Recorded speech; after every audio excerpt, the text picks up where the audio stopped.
Welcome to meeting number 33 of the House of Commons Standing Committee on Agriculture and Agri-Food. Pursuant to Standing Order 1082 and the motion adopted by the committee on Thursday, February 4th, 2021, the committee is commencing its study on the environmental contribution of agriculture.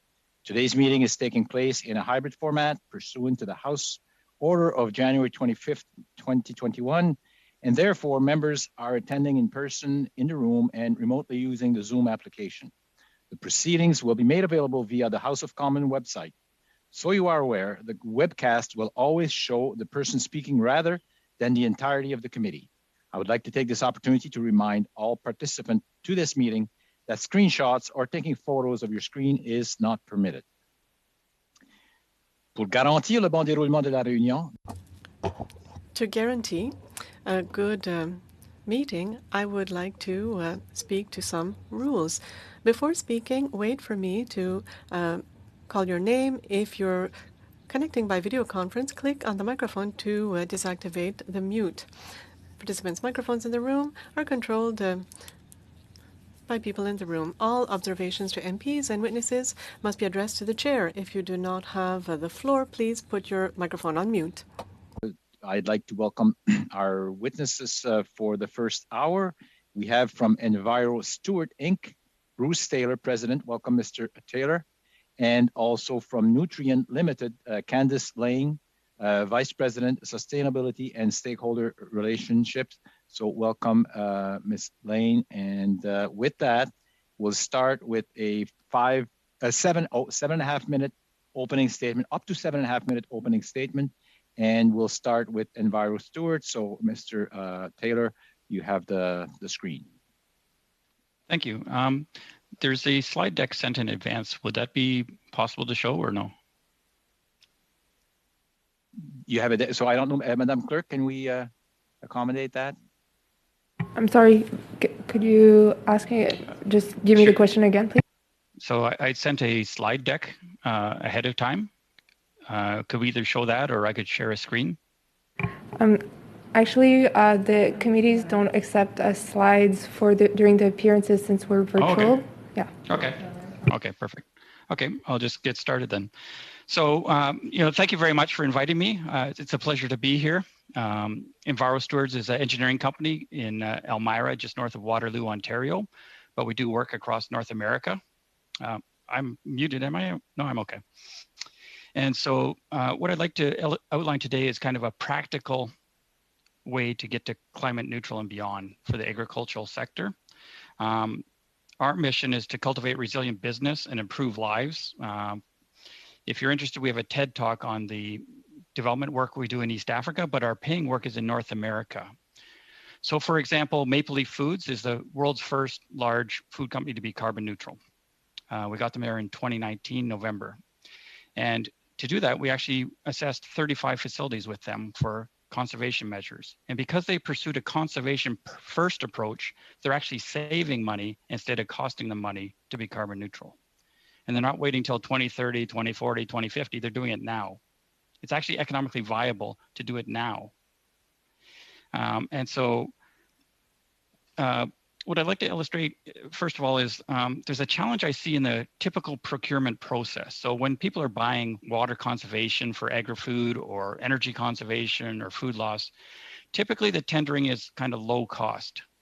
And so, for example, we did York region, and we did 60 factories for them for water conservation. We saved 36% of the water per factory, including many water, food and beverage manufacturers. But many of the RFQs, you can actually win them by saving 0% of the water. Now, it's much easier to provide a quote to save 0% than 36%. So as a consequence, anybody who's competent actually loses because they're at a competitive disadvantage in the typical tendering process. People think that an energy audit, the best one to get is the cheapest one. The cheapest one will have the most expense when you get to the implementation, because the only way to do it is to implement what's always been done before. And so you'll see in the technical brief I sent also, we did one in London, Ontario, where we can heat the entire arena with the heat they're rejecting now by using a different approach than normal, right?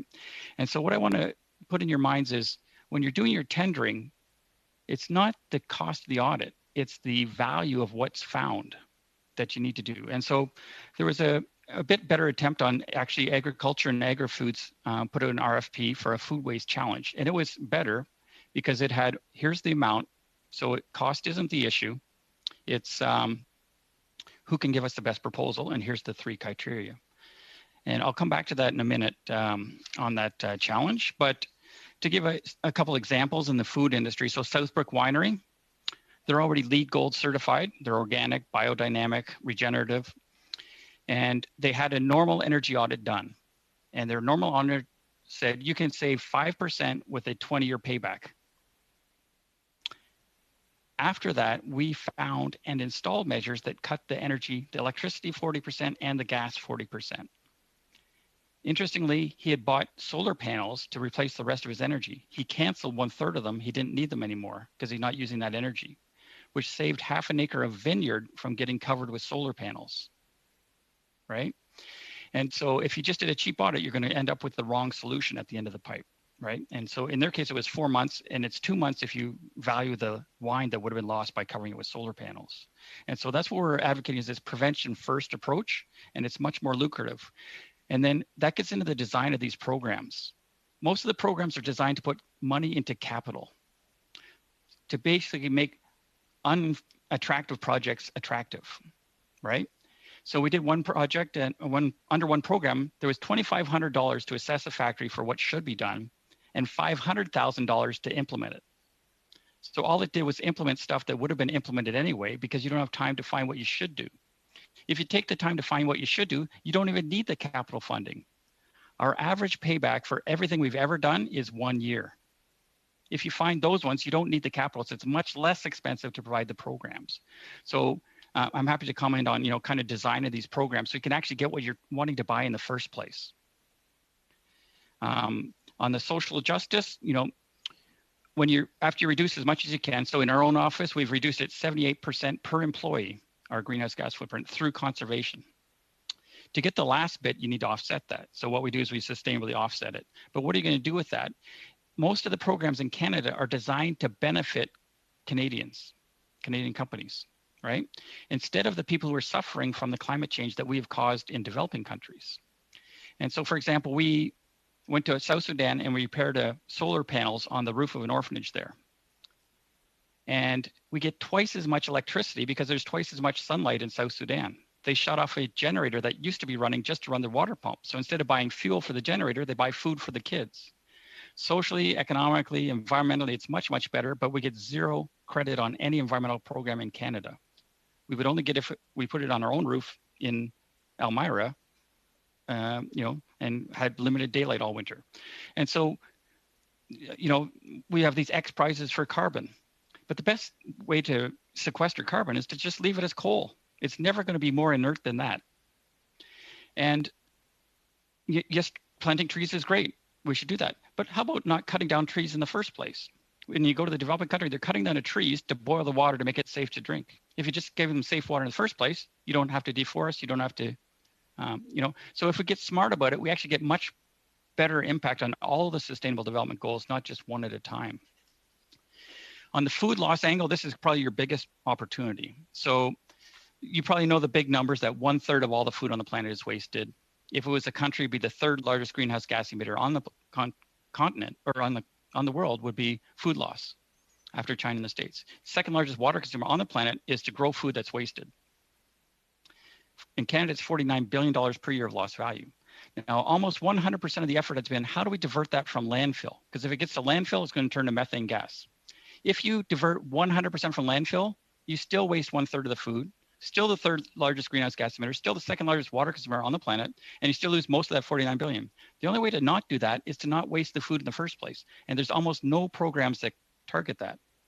So we've done Campbell Soup in Toronto, and we first did energy and water with a process integration. We found them $1.6 million per year of energy and water. Then we did food. We found them $700,000 per year of food that didn't have to be wasted.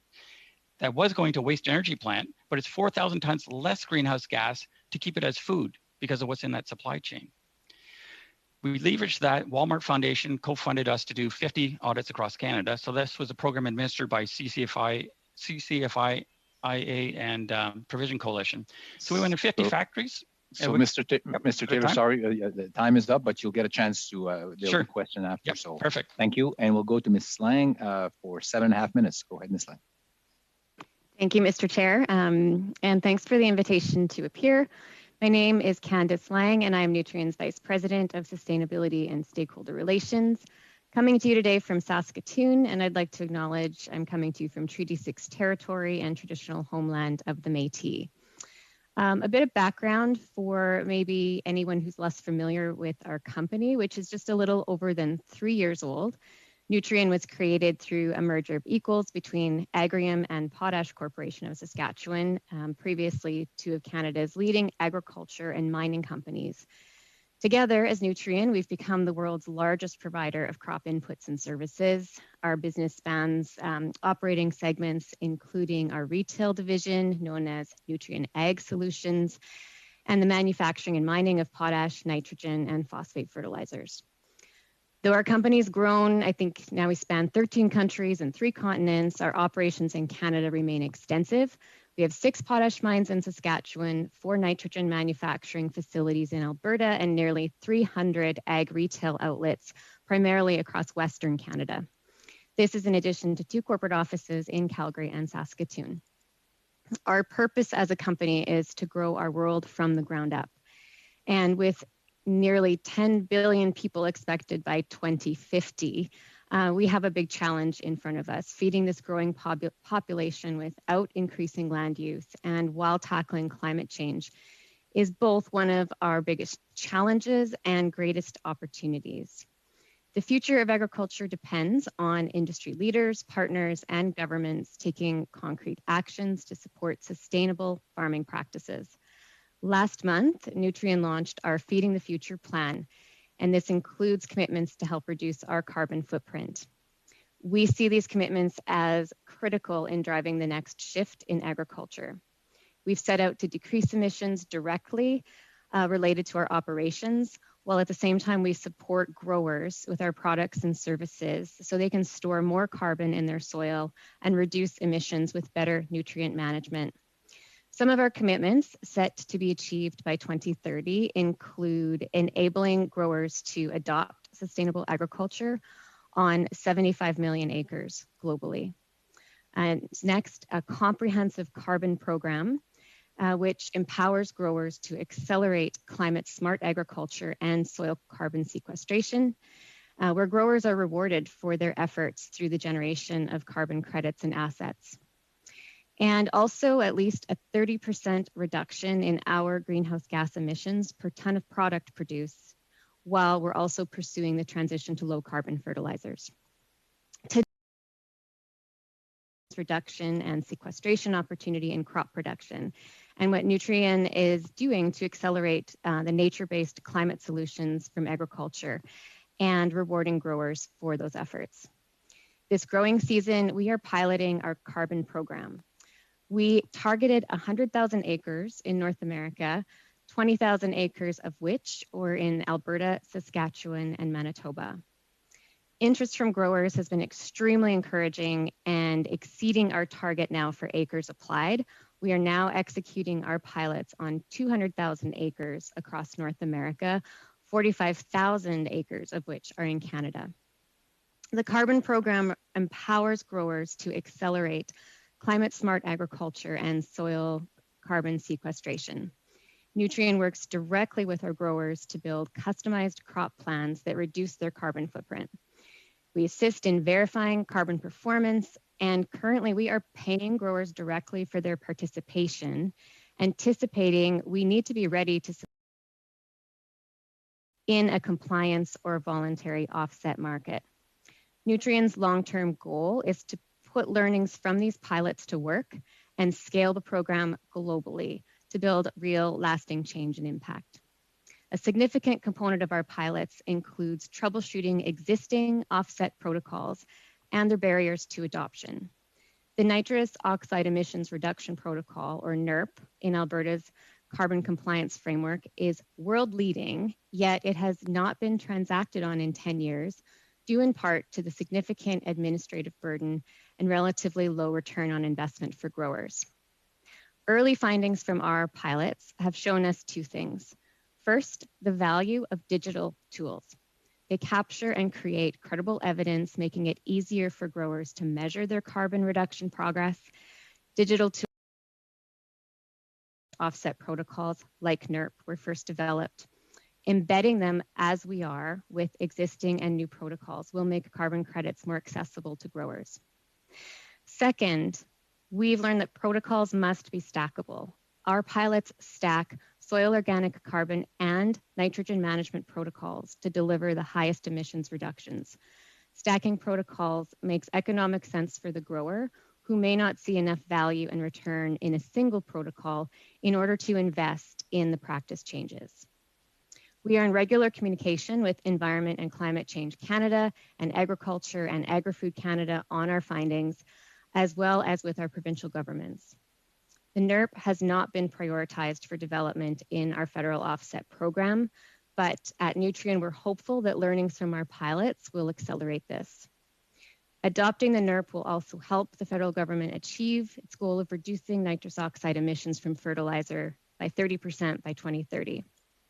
But let me be clear, reducing N2O emissions by 30% is extremely ambitious and perhaps even unachievable without compromising crop yields and thereby threatening global food security and our position as a global leader in agriculture. However, we believe that by creating value in carbon assets from agriculture, we can make significant progress.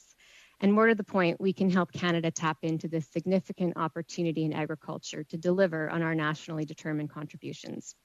In summary, our recommendations to the committee are as follows. Number one, partner and work with us. Enable Nutrien's carbon program by helping create a suite of stackable, accessible agricultural protocols within the federal offset system that combine both nitrogen management and carbon sequestration. Second, ensure that any policies to reduce agricultural greenhouse gas emissions use the carrot, not the stick. We need policies support to help us scale climate solutions while we maintain productivity and enhance grower resilience. We have an opportunity to give credit to Canadian producers who are already among the most sustainable in the world. And with that, I'd like to thank members of Parliament for their time today, and am pleased to answer any questions. Thank you, Ms. Lang. You must have had a timer because you're right on time. Thank you so much. I think there's a bit of an issue with your sound, but I think the technician will probably be in touch with you on that. But we will we will go to our question round, and first round for 6 minutes. We'll start with Mr. Epp for 6 minutes. You're on, Mr. Epps, for 6. Thank you, Mr. Chair, and thank you to the witnesses for your testimony. I'd like to begin with Mr. Taylor, please. My understanding of the ag value chain begins with the suppliers to primary producers, then on to value adders or food processors, then on to our retail sector, either be it through the wholesale or direct retail markets. Am I correct in understanding that your business is primarily focused on only one area, kind of the value adding or the food manufacturers, or do you do any work in primary agriculture as well? Sure. Yeah, we actually submitted an application under the Agri-Food program, the food challenge, that included the Holland Marsh Growers Association, where we've done a bunch of work in the past, and we've previously worked with the Ontario Tender Fruit Growers and others. So we start there, but interestingly, even if you save something in a manufacturing plant, you automatically save it all the way back to the field, right? Because you're making the same output with less inputs. So our scope would be kind of the primary agriculture, distribution, manufacturing and distribution centers is where we make our primary impact, which is about half of the total food loss in Canada is in that wedge. Thank you. Yeah. I'll go to Ms. Lang. I'd like to put onto the record to start. I am assuming you're familiar with the 4R strategy. Where does that fit in kind of your request back to us in making, you know, the initiative stackable and complementary? So how does that fit in kind of your ask of government? Certainly. The 4R nutrient stewardship as a suite of best management practices, the protocol to reduce nitrous oxide emissions, so the NERP, it's built into there. So we would encourage the NERP is incorporated and then stacked along with protocols that look at soil organic carbon. Thank you. We heard testimony at our last study that Agro-Canada officials have basically stated since 2005, greenhouse gas emissions from agriculture have actually remained steady. Mr. Rep, could I ask you just to pull away a little bit your mic? How's that? Is that a lot better for the interpreters? Yep, I hear that it's good. So thanks, Mr. Rep. Sorry to interrupt you. No worries. I'm sure you'll double the time back. Thank you. We will. Canada's track record, according to AAFC officials, is that greenhouse gas emissions from agriculture have remained steady since 2005. And yet our output has obviously been increased. Nutrien's goal is a 30% reduction per ton. Can you talk about the rate of drop? Obviously, that rate of drop has obviously been happening over the last 15 years already. Can you comment on that and going forward? Certainly, and if I don't quite answer your question, please reframe. But when we look at our emissions in agriculture, and I think we often hear up to a quarter of global emissions are from agriculture. The 3% of that, which is from production and use of fertilizers globally. One of our challenges is, whether you're looking at a national inventory or a company's emissions baseline, is that we are looking at estimates of our emissions. They're not measured directly, but estimated based on global emissions factors, and they don't capture necessarily reductions from differences in nitrogen use. Emissions factors that we use globally draw on available science, and science will improve as we actually enhance measurement on the farm. We are anticipating actually and monitoring some work globally out of New Zealand and the Netherlands, who are experimenting to determine emissions from nitrogen-based fertilizer application, and that emerging research will lead to a new set of emissions values, which are lower than what we use now from the Intergovernmental Panel on Climate Change refinement estimates. So there's potential for lower values to be applied as well that we're focused on. Sorry. Thank you.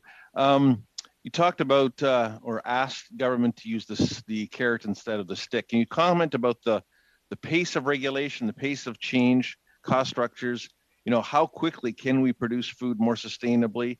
And when you talk about the carrot, what tool is the best tool in your estimation that we could use? Great question. Thank you for that. So there are some barriers to the speed and scaling of climate smart agriculture. And one of them is the basic digitization. So we have a lot of precision ag and tech, but actually measuring and getting sustainable outcomes out of the farm level is one of the challenges. So I will often sound like a farmer because my whole family farms, but we have to think about what would also incent a grower to share their data, which we need to scale sustainable agricultural practices. So really, carbon finance is a key lever that will bring speed to the scaling of sustainable agriculture and us being able to realize environmental outcomes. Thank you. I'd like to get one more question in if I can. You talked about the changes in your nitrogen processing. Any other changes you've been making in your potash and phosphate operations that would contribute? Well, in our potash operation, we have a focus on renewable energy and self-gen, cogen, because scope 2 emissions are most material in that business unit. But when we look at our corporate footprint and what is most material, it's emissions out of nitrogen production, and that's where we're focused on a decarbonization roadmap of various projects for abatement and other options as well. Thank you. I see the chair nodding, so I won't try it. Thanks. Thank you, Mr. Rep, and thank you, Ms. Lang. Now, Mr. Lewis for 6 minutes. Go ahead, Mr. Lewis. Thank you, Mr. Chair. Just the fact that we want to keep asking questions should be testament to the level of expertise on this panel. So I appreciate both the witnesses' time. Thank you. I would address my questions to Mr. Taylor because we've had conversations before. You're actually in the riding at Kitchener-Conestoga, so I can hear in both witnesses the passion and that you bring here, and it's much appreciated. You talk about bringing companies to become climate positive. We've had discussions about having companies that have higher profit margins and smaller footprints at the carbon footprints at the same time, and the levels of innovation they can bring. My initial question would be the scalability of this. Is these procedures, can they work for smaller producers or for large companies as well, as far as energy efficiency, water efficiency, food losses? What's the scalability on this? Mm-hmm. Thank you, Mr. Chair, for Tim. So yes, it works we're doing some right now on a circular food economy demonstration project where there might be half a dozen employees, right up to, Campbell's or Molson's or Labatt's, with thousands of employees. And it's the same thing. It's just the percentages might be the same, but the magnitude gets different. So right now we have an offer in, we did the 50 assessments across Canada. To give you an idea of the scale, if you put a grocery bag beside the CN Tower, another one beside it, you would get to London, Ontario before you ran out of grocery bags every year, just with what we found in those 50 factories. And each of those 50 factories would save $230,000 per year on their operating cost with under 1 year payback, which protects every job in those factories from moving to another country, right? So the Campbell Soup, we implemented some of the stuff, but before we could implement the rest, they decided to move the factory to a different country. How much harder is that decision if we'd embedded all that and there was 2.5 million additional profit on the books when they're making that decision? So what we need to do is embed this efficiency in the factories. And the best way to do that is to find that efficiency. Invest in finding that efficiency is my advice, whether you're a mom and pop or whether you're a multinational. And I know I've read some of your research, and you talk about a triple bottom line win, which is operation cost savings, which is job protection, which you just recommended, said too, and footprint reduction as well. So, but then you also referred to energy efficiency work, and you say it's skewed to the procurement part as far as least expensive opportunity assessments. So in your opinion, that if we focus on least expensive opportunity assessments rather than the most economic environmental benefits, we're not maximizing that potential. So can you tell me about the bit of that paradigm shift and expand on that, how we need to focus on those economic and environmental benefits? Sorry, I might, hopefully you can hear me. My internet might be unstable. We're working on that too. The last I heard was the least opportunity efficient assessments. Yeah, basically you want to look for the value, not the cost of the audit, because the cheapest audit, you cannot find new opportunities. You can only recommend what you've always recommended before, and you can't measure anything. So you actually want to buy that value because that gives you the right answer later on. When you do that, our average payback's under 1 year. And so you want to design the programs, any of them, whether it's food, water, we do them all at the same time because it's much more efficient, right? Because we're in the plant, we minute by minute measure everything and we get the opportunities. But you want to have that step of what should you do versus how to get this done. Because when you get to how it's done, if it's the right thing, you don't even need help to do it.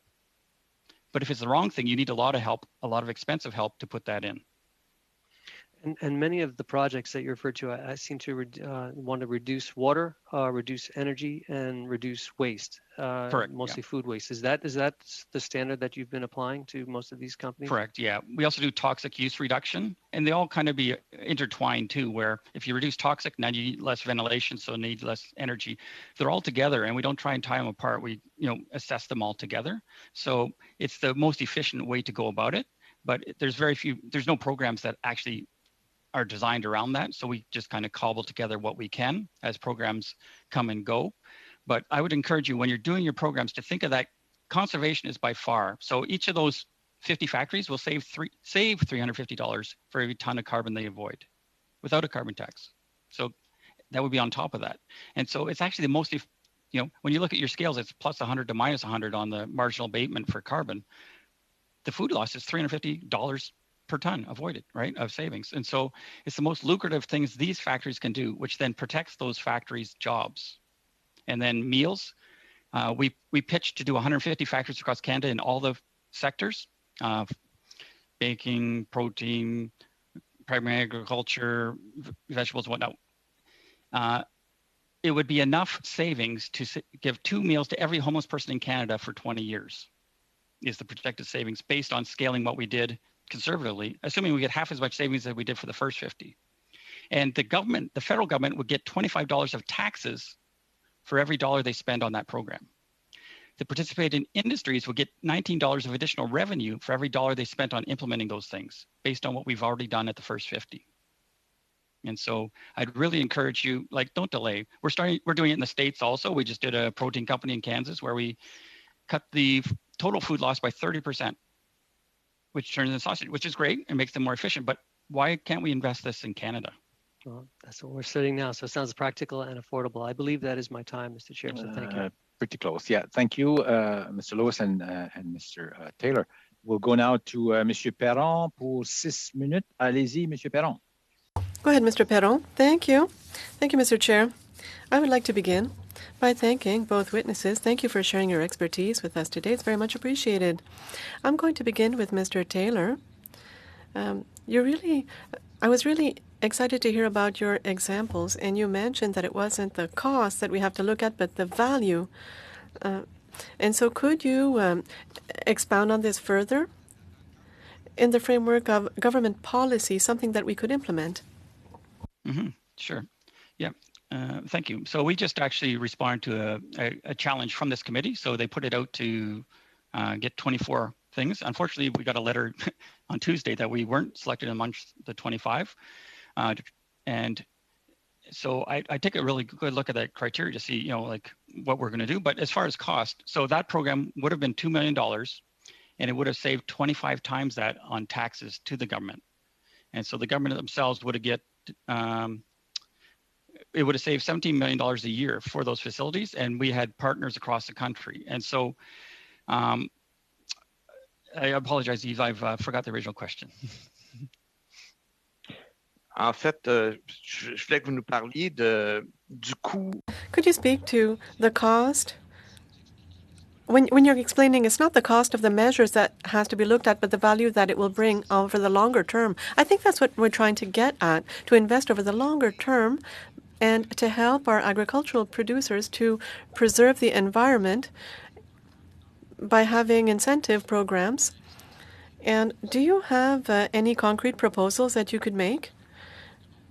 How, as a government, how can we help our producers? Yep.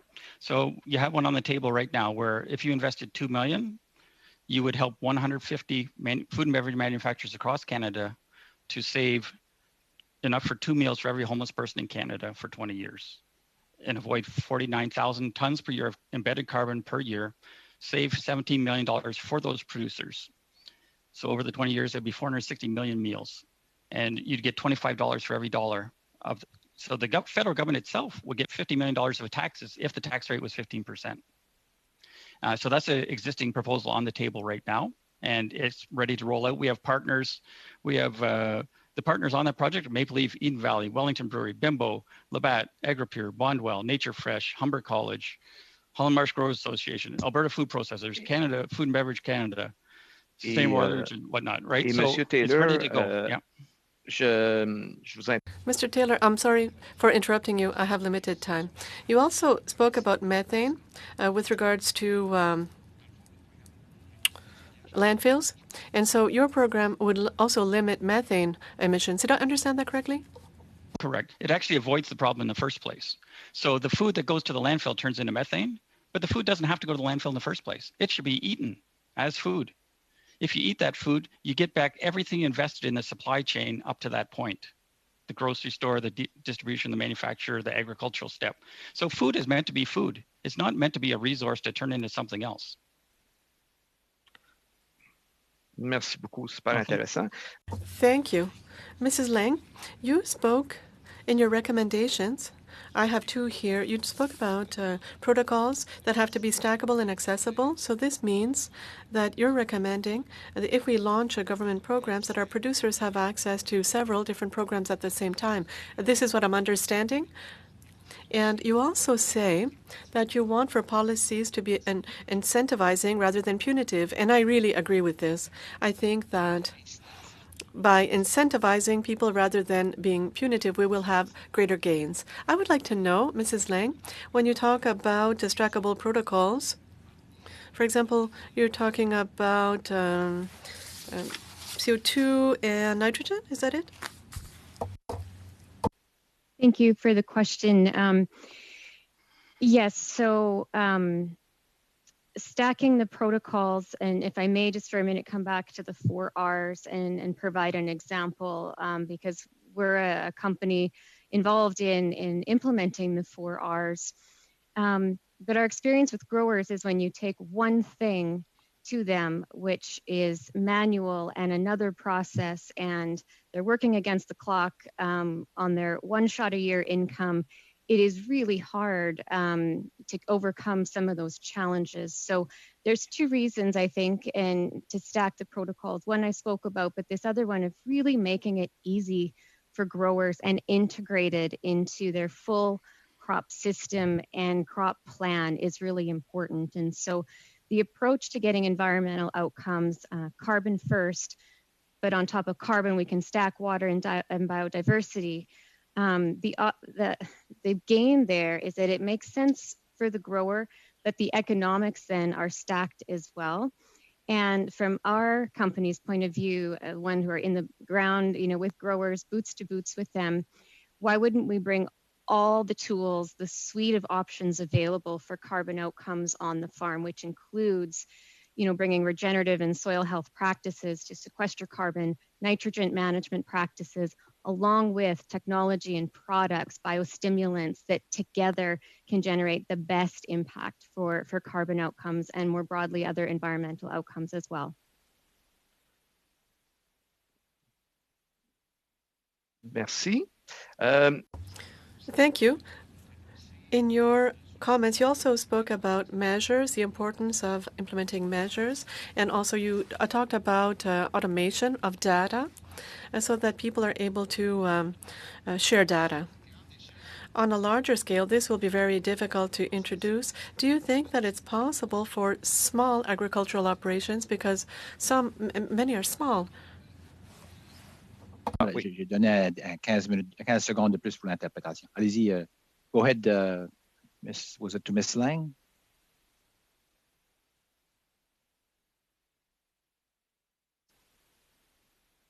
Sorry, Mr. Chair? Yes, go ahead. Quick answer if you can. Oh, okay. I mean, what we have been working on through our pilots, and I caught part of the question, but is actually to build out new digital tools that actually help match up with the requirements in the protocol. So it's less manual, really easy on growers, as is the other components, whether that's soil sampling, baselining, et cetera, to all sizes of growers. And in our pilots, we have all sizes of growers engaged and involved. Thank you, Mr. Chair. Thank you, Ms. Lang. Merci, Monsieur Perron. And now Mr. McGregor for 6 minutes. Go ahead, Mr. McGregor. Thank you, Mr. Chair, and thank you to both of our witnesses for guiding us on this journey with this new study. Mr. Taylor, I'll start with you. I am very interested in the subject of food waste, and it's been really intriguing to listen to the success that you've had with production facilities in reducing their waste. I have a small organization in my riding called the Cowichan Green Community, and they've partnered with local supermarkets to take their food that has gone past its date but is still quite viable, and with a grant from our provincial government, they are repurposing that food and selling it, and they're really just tackling this as much as they can. And then when they get to a point where the food is no longer fit for human consumption, they have partnerships with local farms so it can be used as animal feed, so that a very, very small percentage, if any at all, is left over for the landfill. Now, they are getting close to having this sort of commercially viable. It has taken some government assistance to scale up their operation. But I mean, if we want to replicate that model to other small communities across Canada, do you have any suggestions about what we could include in our report for the federal government? Sure, yeah. So we're working with one in Guelph right now. So it's our food future, I think it's called. And basically we're working with half a dozen small manufacturers in that town, like a dairy, a brewery, a canning plant, a cidery. And we're finding, so most people, like circular economy is, instead of just making stuff and it ends up in landfill later on, it's how does it form a circle? But most people don't think about the size of that circle. You want that circle size as small as possible. If it's beer, keep it as beer. if there's grain left over, we'll manage that. But, let's first maximize the yield, right? And that's where this food loss prevention, and that's where the highest value is. But then with the residuals, how do you make this ecosystem for that?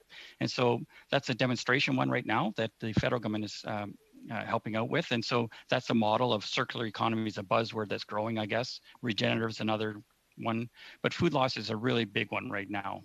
There's a lot of liability.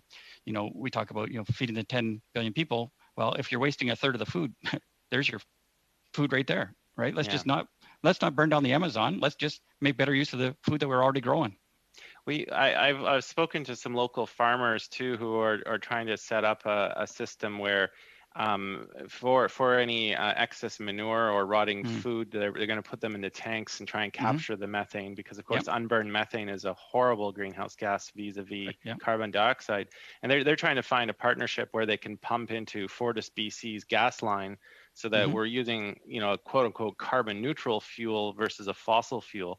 Are you aware of any other successful projects across Canada or anything we can be doing to try and Yes. There's a whole ecosystem right now of that, and it's a whole ecosystem. How do we take organic waste and manage it? But what we're advocating is how do we take organic waste and prevent it? Yeah. And that's the missing thing from most programs right now, and it's where all of the social value is, and the economic and the environmental, and it's very overlooked. Okay, thank you for that. Yeah, thank you.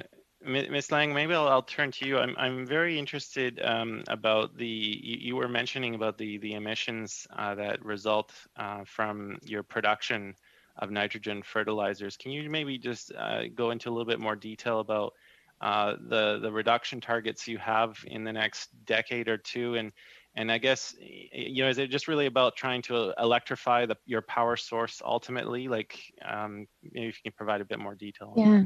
No, absolutely. Thank you for the question. So when we look at reductions for nitrogen, we look at it from what happens between now and 2030, and then almost a 2030 to 2050.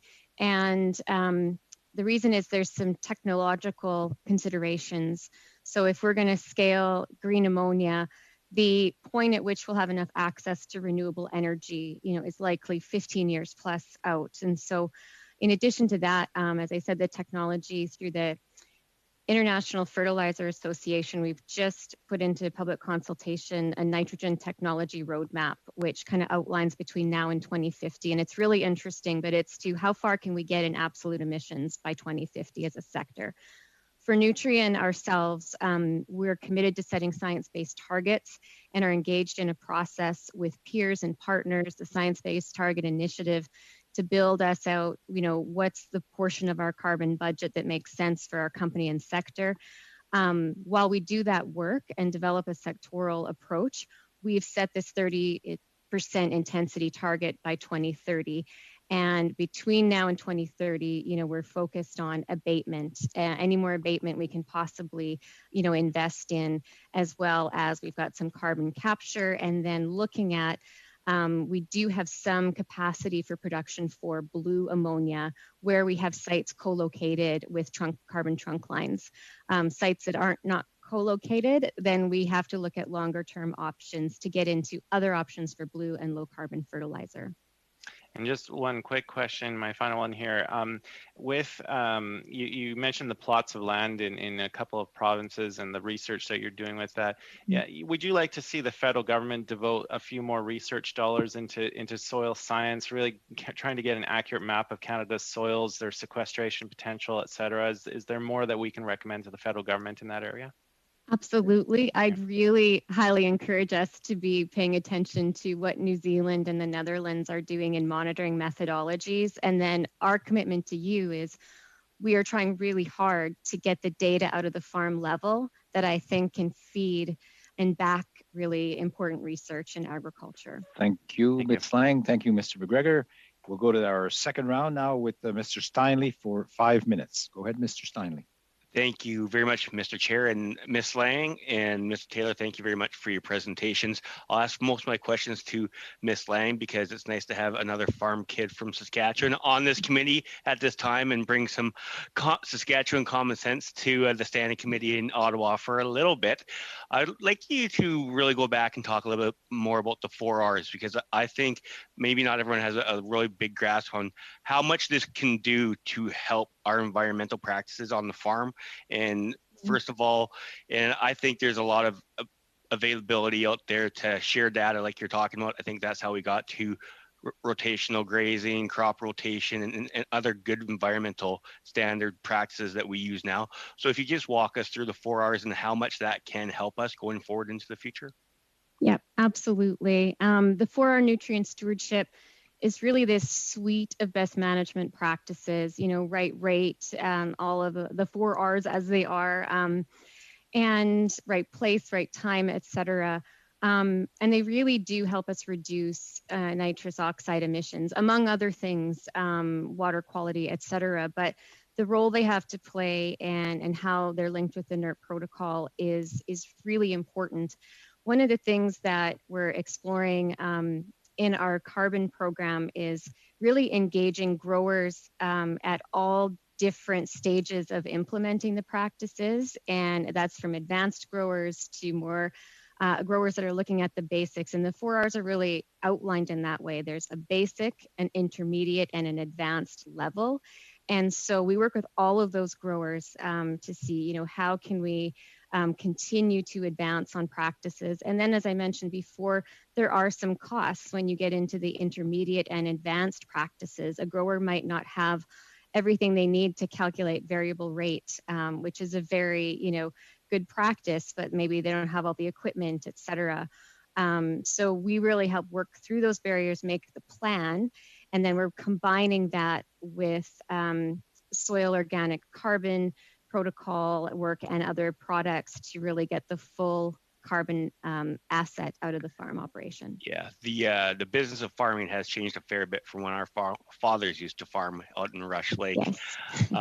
Another thing that I wanted to talk about is how you guys have highlight some of the detailed work you've done with Nutrien with your carbon program and plan, and how you have done some incentivizing to make sure farmers are already doing work on their carbon footprint. I know you mentioned the carrot, not the stick. I'm a very big believer in that. So how have you guys incentivized farmers to even watch and increase their environmental practices on farm now before there is any government intervention?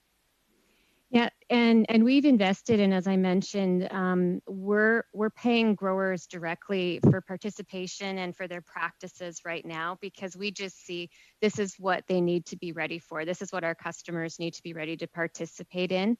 And we anticipate the onset of the carbon market and need them to be ready, and we've got a lot of work to do. And let me mention, nobody has figured out all the challenges, but that's what we're putting our shoulder into through our pilots, and are very open both with government and other partners and value chain players, our supply chain partners, in pooling our knowledge and figuring some of this out. So even where we are doing insetting, so collaborating with a food company where we can both work together, intervene, help the grower scale practices, and then make a claim against our own emissions footprint. The rules aren't set for that. We have to work with those standards bodies and work through how we're allowed to even do the carbon accounting around those pieces. But we are all in on this because we really believe it is the lever to which we'll scale sustainable ag practices more broadly. Two quick questions I want to get in. First off is another innovation in Saskatchewan is carbon capture. Is there a look at your facilities adding that to some of your facilities to lower your carbon footprint into the future and utilizing carbon capture? Yes, we're doing that where we can. Obviously, where our sites in North America are co-located with trunk lines, that's the easiest option for us, and we're sequestering, many tons with that already. Looking beyond that at a couple of different, other opportunities beyond those nitrogen sites. I don't have any more to offer on that. And lastly, there's going to be a big irrigation project coming to Saskatchewan, obviously to help ensure we have better and higher yields. So are you guys working with the government of Saskatchewan, and is irrigation another part of the puzzle where we can do irrigation more efficiently and more environmentally friendly? A quick answer, please, Ms. Lang. Yes, and water for ag is next up, given that we use 70% of the world's fresh water. So, but again, those water outcomes we believe will be stacked on top of a carbon outcome. Thank you, Thank you Ms. very much. Lang. It's great to see you. Yeah. Thank you, Great Mr. to see you too. Steinley. And now Mr. Blois for 5 minutes. You're up, Mr. Blois. Thank you, Mr. Chair. Thank you to our witnesses. I'll start with Ms. Lang, and you certainly highlighted the opportunities that exist on the offset, but you talked about verification and that's going to be a challenge for us to be able to, I say for us, but certainly as farmers and the industry, to be able to illustrate that good work that is happening. Can you speak a little bit about the digital tools and just elaborate on that for us? Certainly. So where we're using existing protocols, so for us right now, that's the NERP and the conservation cropping protocol we're drawing from. I think when those protocols were originally developed, it wasn't with the digitization in mind, right? And so right now we're looking at how are we rebuilding our platforms to really make this more or less of a burden on the grower and just integrate it into their system. And sorry, I forget the second part of your question. Just what it might look like for farmers. So is it applications in terms of being able to track the type of nitrogen perhaps used or potash, for example? Is that just the verification? Yes, verification. That's what I wanted to share with you too. Even though we're just doing a pilot, we actually have a mock verifier engaged with us. So we actually can build out the credible pathway as if we were generating a true carbon asset or credit at the end of this growing season. And so what we are building into the digital platform is we're able to provide the evidence of practices. So all that evidence that links to the protocols then is built into the digital platforms, as well as linking with some of the other aspects, which is the soil samples. Yeah. I want to get to the offsets because you talked about stacking. How are those conversations going with ECCC? Because I get where you're coming from. You're saying each practice is going to lead to carbon offset. So we don't want to restrict farmers to perhaps just going after one. We want to pursue multiple and make sure that we support those efforts. How are those conversations going at this stage?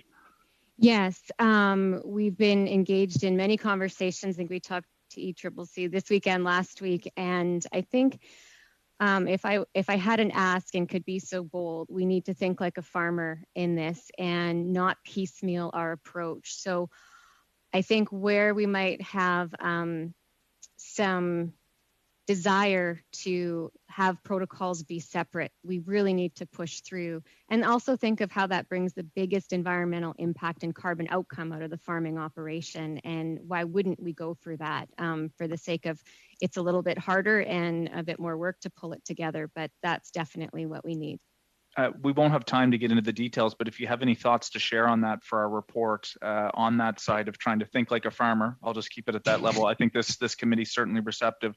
Just quickly, I mean, there's been a lot of conversation around price on pollution, some of the inherent challenges at the producer level, but also the opportunities. It seems from your perspective here today, and I applaud your work that Nutrien is doing to prepare farmers to take advantage of the opportunities that's around the price on pollution. Is that fair that, yes, there's some difficulties and technicalities that we have to work out, but this does really present an opportunity if the policies are struck in the right way?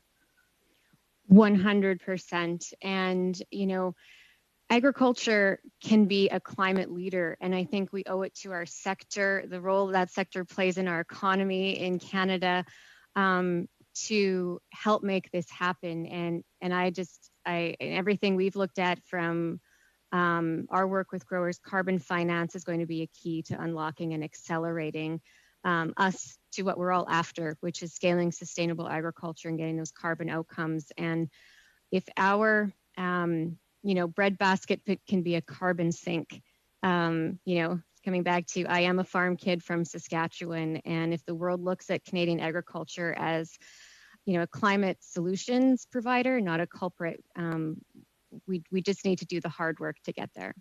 Yeah, great opportunities, and I think you hit on those. Mr. Taylor, I have about 45 seconds left.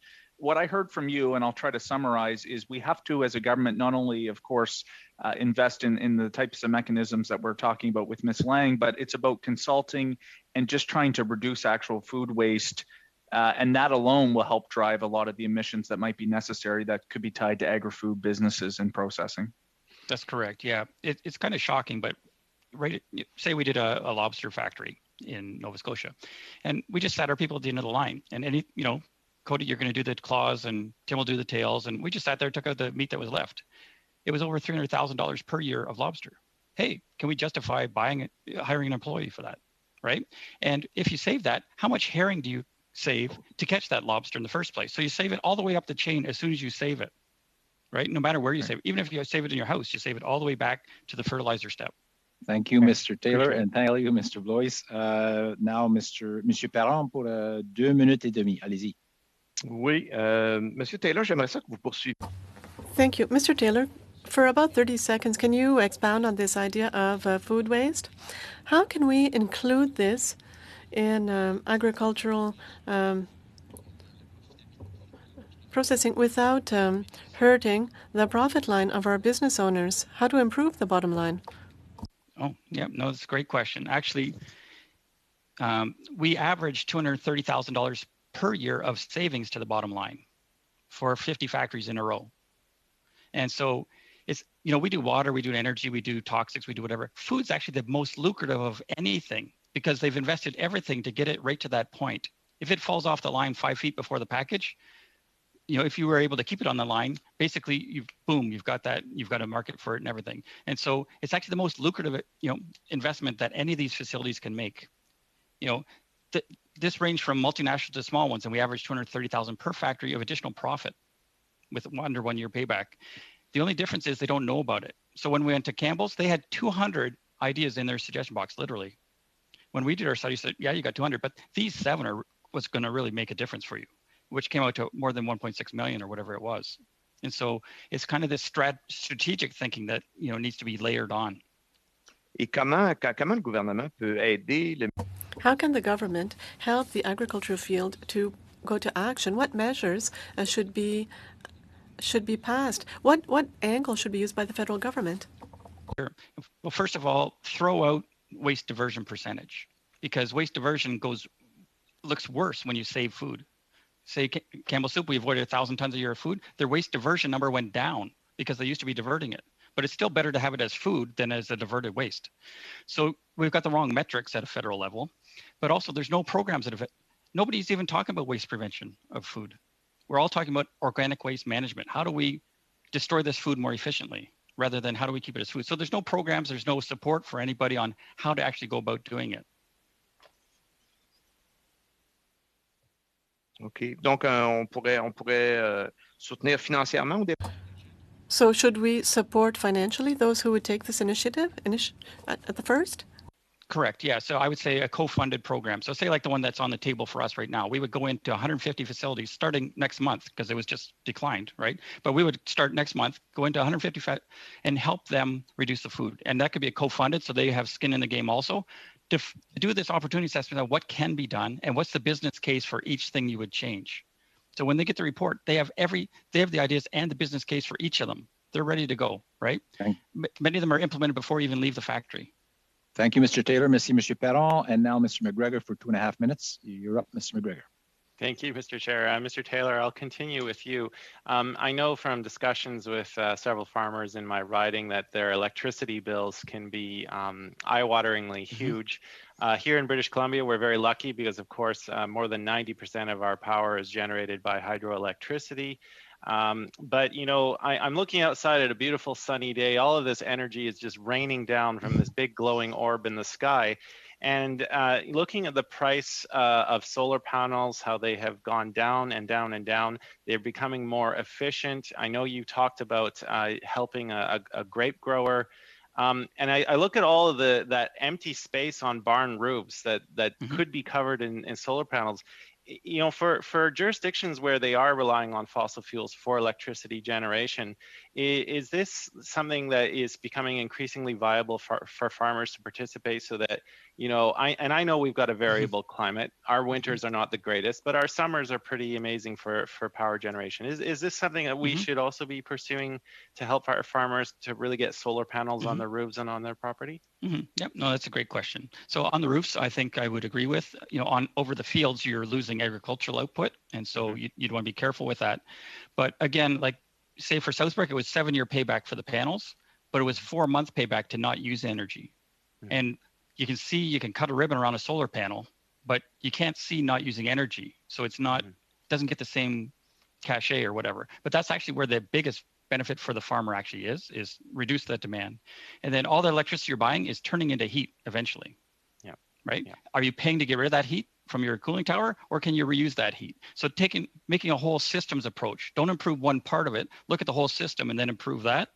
And then look at renewables for what's left over. Don't start with renewables. And I know this is under provincial jurisdiction, but has it been a better model for them to feed back into the grid to get a credit, or do you see something better being like a battery storage for them to draw on when the sun isn't shining? Yeah. So I would say like Southbrook is that net metering, and he's doing it for policy reasons. And before that, there was kind of the lucrative thing that actually brought down the cost of the solar. And so it really doesn't depend how I do it, but I'd really love to see something. What about a program where you actually put panels in South Sudan or Uganda? There's twice as much daylight. You're going to have, you know, all these life impacts. Does it have to be on our roof? Yeah. Right? No, good point. Thank you, Mr. Taylor. And before we wrap up, I might slip a question to Ms. Lang. You mentioned in your opening statement that you're working to get lower GHG fertilizer. Are you talking about the product itself is going to be lower GHG, or is it the manufacturing of that product? Are you working on both? In other words, can I pick up a bag on the shelf and from a certain brand that will be lower GHG? I'm sure there's slow release fertilizer and all kind, but could you just give us where you're working the hardest? If it's before the manufacturing sector part, or the the usage?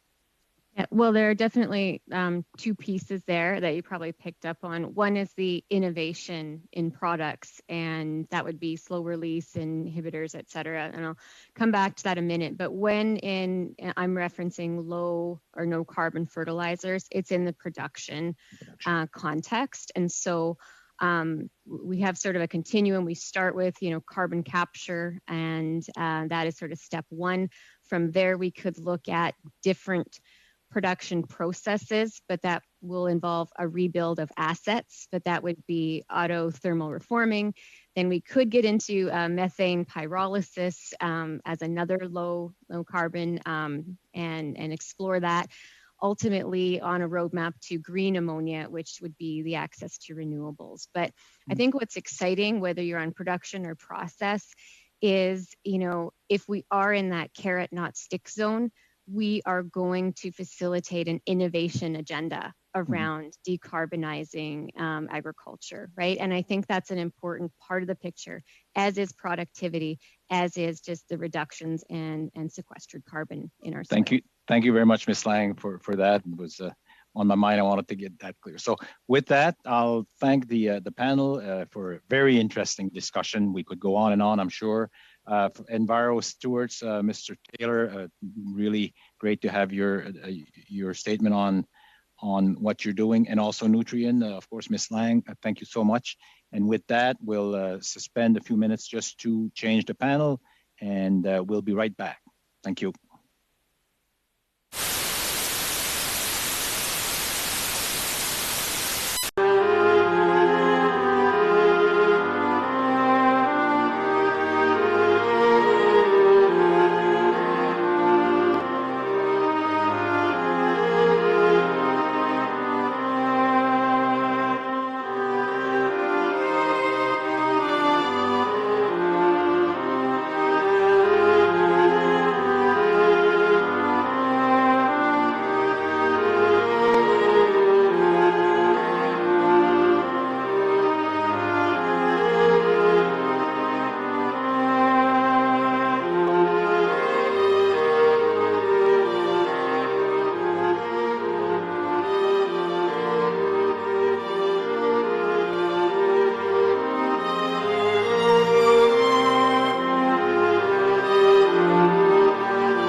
Call the meeting back to order.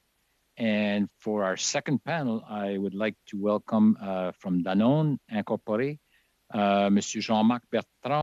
Mr. Jean-Marc Bertrand, Director of Procurement, Raw and PACS. Welcome, Mr. Bertrand. And Ms. Isabelle Réal-Doiron, General Secretary and General Counsel, rather. And also, Jardin de l'Écoumène, Jean-François Lévesque, co-owner. Welcome, Mr. Lévesque. I'm going to now give you 7.5 minutes for an opening statement. Danone will begin. Whoever wants to speak first, 7.5 minutes, go ahead. Thank you. To appear before this committee. As stated, my name is Isabelle Réal-Doiron, and I'm General Secretary and General Counsel of Danone Canada. And I'm here with my colleague, Jean-Marc Bertrand, our Procurement Director. Danone Canada is a business unit of Danone, a leading global food and beverage company providing essential dairy, plant-based, waters, and specialized nutrition products. Établi au Canada depuis 1930 par la... Created in Canada in 1930 by the Delite Yogurt Company, Danone is one of the most important milk and vegetable products in the country. We're very proud to be in Boucherville in Quebec and in Mississauga, Ontario. Our mission is to bring health through nutrition and food to the greatest number of people. Facing B Corporation, a certification that reflects our commitment to meeting the highest standards of social and environmental performance. We at Danone are committed to doing our part in the fight against climate change by implementing carbon-positive solutions and aiming to achieve carbon neutrality by 2050, from the farm to the end of life of our packaging. Agriculture is at the heart of what we do. Danone supports the ability of farmers as lead actors to transition to environmentally friendly practices. I will turn it over to my colleague, Jean-Marc, Director of Procurement and lead of our regenerative agriculture initiatives in Canada. Jean-Marc will speak to our current efforts and share our views on ways the Government of Canada can help partner with industry to reduce the environmental impact of agriculture. Thank you, Isabelle. Danone is no stranger to regenerative agriculture practices worldwide. We have defined our vision on regenerative agriculture around three principles. First, protecting soil, water, and biodiversity. Second, empowering new generation of farmers. And third, respecting animal welfare. We have been inspired by the impressive work done by our Danone colleagues in other geographies in partnership with their local farmers. In the United States, Danone partnered with farmers to launch a soil health initiative. It includes an initial investment of $6 million towards piloting soil health management of 100,000 acres by 2022. The goal is to restore the soil ability to capture carbon and reducing overall GHG emission across the farm operations, such as manure management or barn efficiencies. This study also served to quantify and validate the return on investment resulting from the soil health initiatives and transition to regenerative agricultural practices. In Canada, there are limited opportunities to partner with farmers to promote regenerative agricultural practices in a way that drives returns for each partner. That being said, Danone Canada has put in place small-scale but promising regenerative agriculture projects. Depuis 2019, Since 2019, Danone Canada has been proud to team up with Nutrinor Cooperative based in Saguenay-Lac-Saint-Jean, Quebec. Together, we are exploring ways to improve soil health, animal welfare, and farmer self-sufficiency. Danone brand Silk, a leader in the plant-based product category, announced last year a partnership with the New Acres project led by Alice Canada. Silk's involvement will help support the management and restoration of 90 acres of farmland in 7 communities in Alberta, Ontario, and Quebec over the next 7 years. New Acres projects will provide annual progress reports on key performance indicators such as overall biodiversity gain, water quality improvement, soil organic carbon accumulated in restored marginal lands. These projects are examples that show Danone's Canada commitment to partnering with farmers and helping them improve their farming practices. We believe that the government has an important role to play on the following 4 topics. First, tools and measurements. To promote regenerative agriculture practices in a country, we need to start by measuring the environmental impact of current practices and create a clear baseline.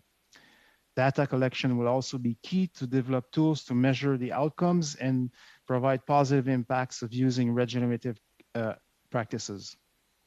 Second, around education and technical assistance. To be successful, farmers will also require education, training, and technical support to better align their own practices with principles of regenerative agriculture.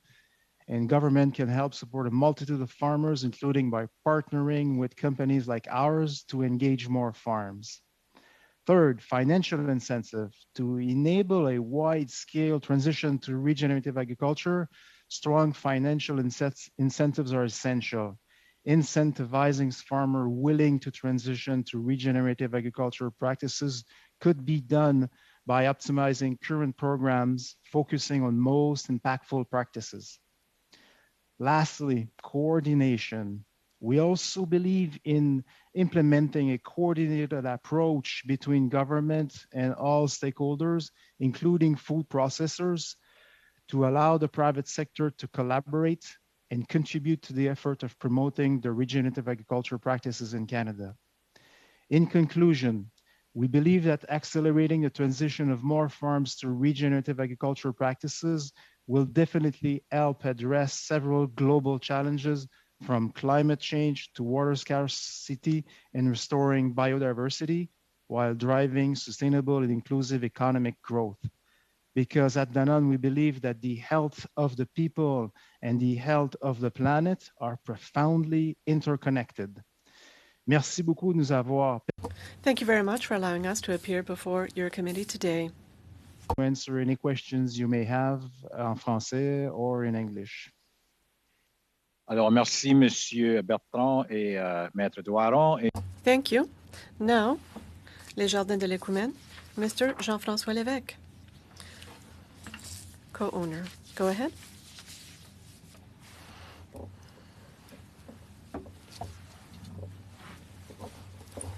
Can you hear me? Yes. Thank you, Mr. Chair. And also thank you to the members of the committee, and a special thank you to my MP, Yves Perron. So it's very much appreciated, actually, to have invited me to speak to your work on this study of best practices in agriculture. And for me, this is a really special time because at my business, Les Jardins de l'Écoumène, we have about 20 years of experience. We began in the Lanaudière region, and our main production is the production of seeds, of organic seeds from heritage varieties of plants. So about 20 years ago, we launched our business, and we were considered as being a little bit marginal at the time. A lot of people were asking questions. Why did we want to have organic seeds? Why were we using heritage seeds? Well, because this was a period where there was a lot of growth with regards to technological practices and fertilizers, hybrid species, and the industry really liked that. Today, the trend has changed. Our business has a lot of growth. I would say that we went from a few $1,000 to $2.5 million in business over the past few years. So this is a business that is an organic business, and our clientele is gardeners, and we're very proud of what we've been able to accomplish over the past few years. Our business from the beginning had two different types of we had the economic side. We had two sides. We had the economic side and the ecological side. So for us, ecology really refers to science, the science of ecology, what allows us to understand ecosystem, biotopes, ecosystemic things that we can work with in order to produce seeds or fertilizer, but while respecting ecosystems. So this business works hand in hand with nature. We try to understand how nature works in order to have practices that respect soil health, water, and biodiversity. And that's essentially what we do. So when I was made aware of your study, it made me smile a little bit, because I thought, oh, maybe they expect for me to talk to them about what practices could be used in order to have better conditions for human health, for soil health, biodiversity, and all of this. And in the end, intuitively, I told myself, there's something that I'm missing here in your study. And in the gathering that I see today, do you have people that are trying to find solutions? And the solution, you already have it. You have the solution within your hands, because Canada has given itself a national standard for organic agriculture. And this standard is the one that regulates us, essentially. You're surely aware of how the organic certification regulation works. So in Quebec, it's an organization that's called Québec Vrai that does the audits, that manages this, and this is linked with ISO standards. So in these standards, we are asked to apply practices that preserve the soil the health of ecosystems, we are not allowed to use pesticides, chemical pesticides. We are not allowed to use GMOs, sorry. And we are asked to arrive at a level of production where the ecological impact is reduced to a bare minimum. So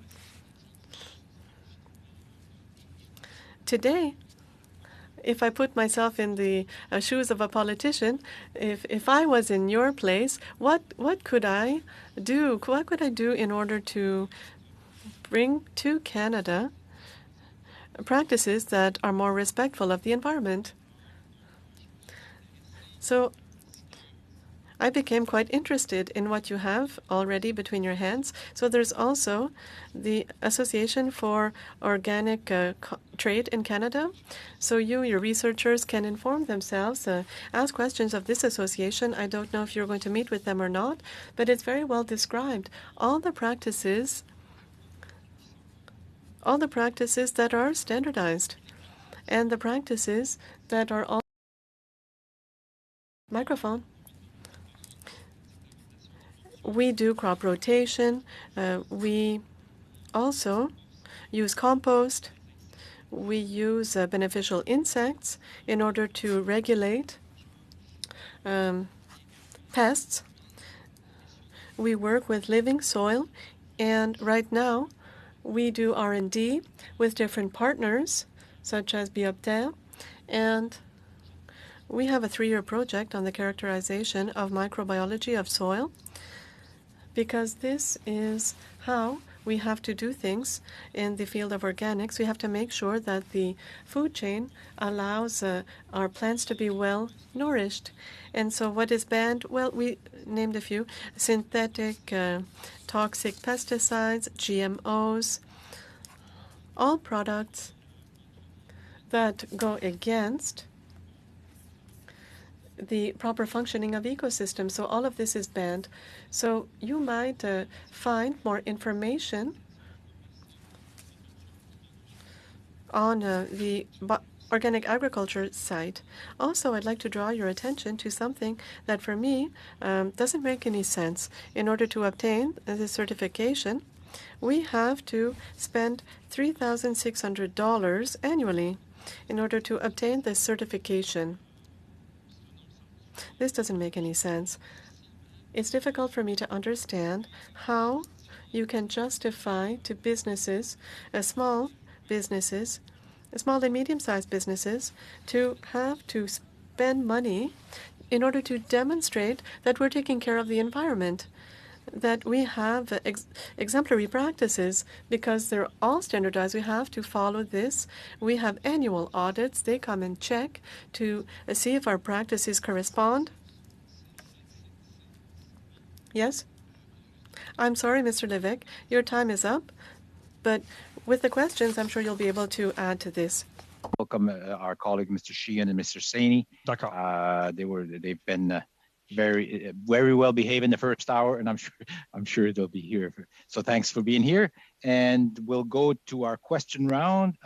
First round, Ms. Leroux for 6 minutes. Go ahead, Ms. Leroux. Thank you, Chair, and thank you to the witnesses for appearing here today. Just a quick question to start off for Mr. Lévesque. I'm just wondering if you can tell us approximately the size of the farm that you're a part of, because you had some interesting things to say, but I'm not sure of the scale of the size of your operation. OK. En fait, nous, on cultive sur 3 hectares.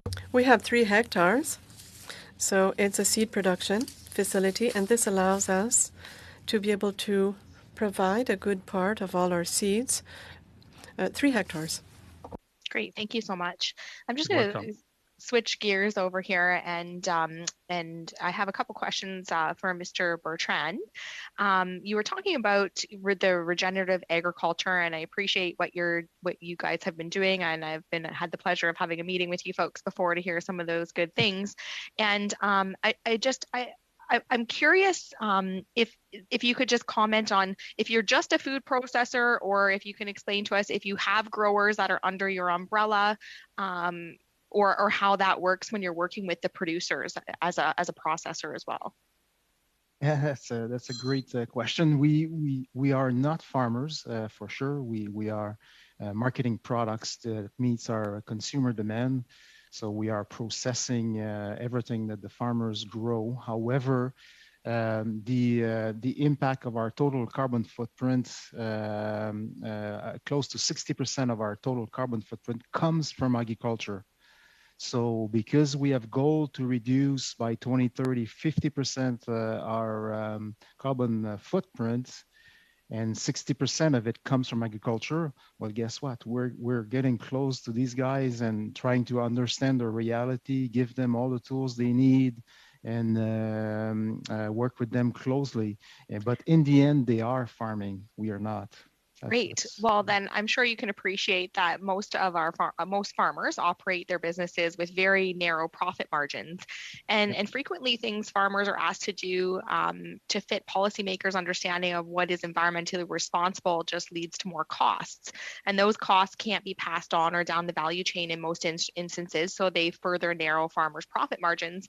So I'm just wondering, how does your understanding of regenerative agriculture affect farmers' profit margins, and what are the financial incentives, and are there financial incentives apart from government funding that are available? And yeah, I'll leave it with that. Yeah, and this is key. I mean, if we want to continue marketing our great products, we need to make sure that these farmers are still going to be around in the next year, next generation. So that's absolutely essential. That and it is a key of our definition. And our definition, if you recall, the second bullet is empowerment of farmers, but that's also to make sure that they continue making a living. So if right now the 100,000 acres we had run as a pilot in mostly in the US and some in Canada, basically we help them by paying all of the studies to make sure that we understand the baseline, and we also are making sure that we ran those models long enough to see what's the payback, and there is a payback, and that's the great thing about this. However, to kickstart or to initiate these projects, it is a spend that needs to be taken care of. And in the end, after 3 to 4 years, that's depending of the soil and the types of thing you grow. The goal is to get a payback on these and a return on investment for sure. Yeah. Great, thank you. I'd like to turn to your work around bringing marginal lands under cultivation now. And I'm wondering if you have found that the costs of bringing marginal lands into cultivation are outweighed by the yields and the value of what can be grown on regenerated lands. And the marginal lands and the we used with ALUS Canada mostly buffer zones, so that little 2 to 3 to 5 meters close to the waterways. So these would not be intended or could not grow anything or cash crop. So really that was the intention, but it still needs to be taken care of. And it still has the potential to capture carbon.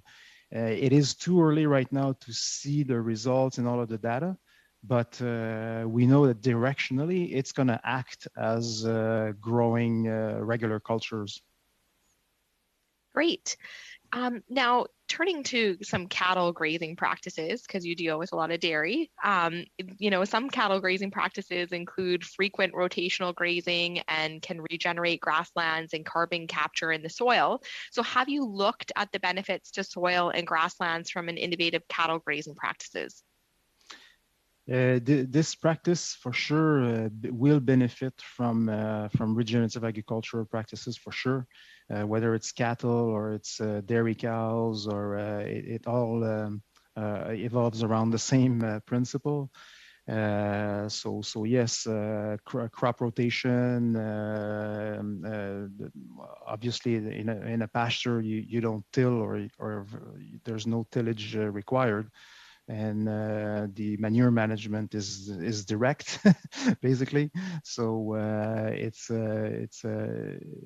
but some of these principles are also applicable for sure. Thank you so much. Merci, monsieur. Merci. Thank you, Ms. Rood. Merci, monsieur Bertrand. Maintenant, monsieur Drouin pour 6 minutes. Mr. Drouin, 6 minutes. Go ahead. Thank you very much. And I would like to thank all the witnesses here today. I would have a question now for Mr. Levick. Before my chair cut you off due to time constraints, you were talking about the fact that you have to pay for a certification. Is that correct? Yes, that's correct.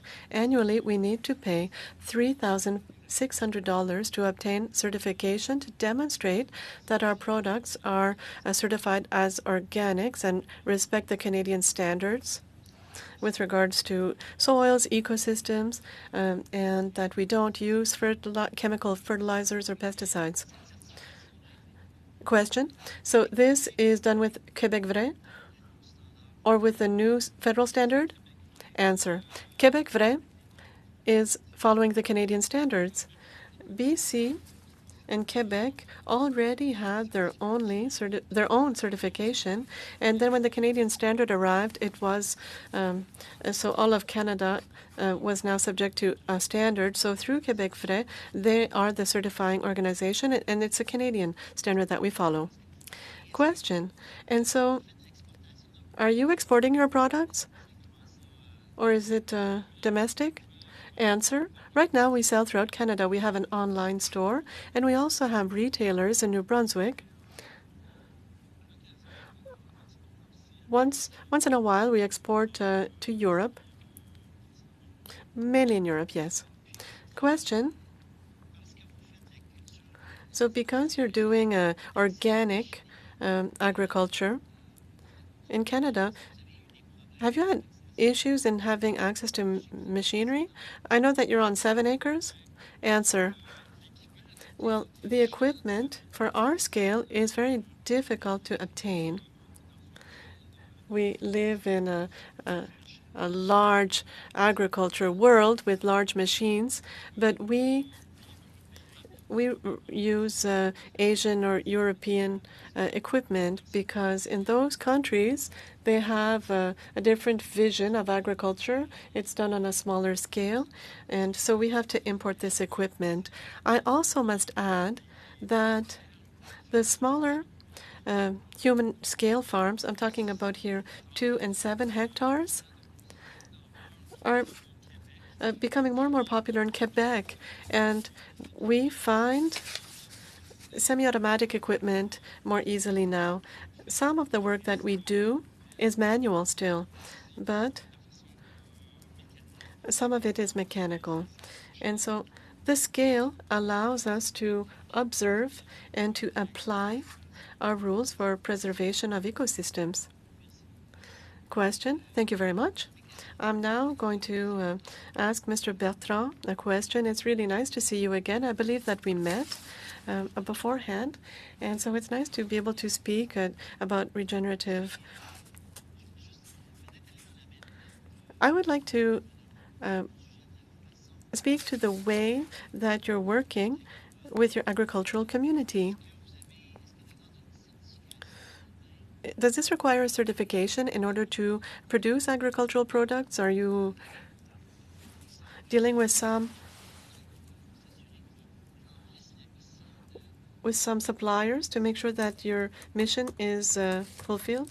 Well, the main model that we use at Dannon worldwide is that we have contractual agreements directly with farmers, and we make sure that we work as much as possible in a very transparent way to try to understand all the input costs to make sure that this will be covered in our costs. Once again, it's coming back to what I was saying. We want to keep farmers farming.